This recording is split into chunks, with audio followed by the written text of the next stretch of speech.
आज morning workout असेल legs workout. Legs workout मध्ये 3 स्टेप आपण शिकूया त्या ज्या तुमच्या पायाची स्ट्रेंथ वाढवतील, स्टॅमिना बूस्ट करतील आणि काफ मसल पासून पूर्ण मांडीपर्यंत स्ट्रेंथ येईल।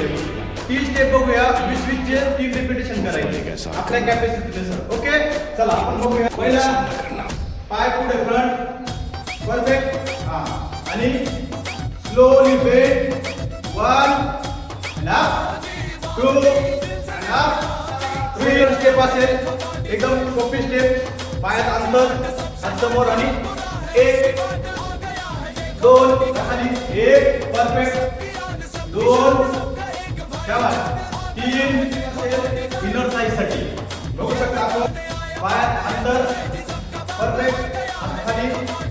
चलो 1 2 3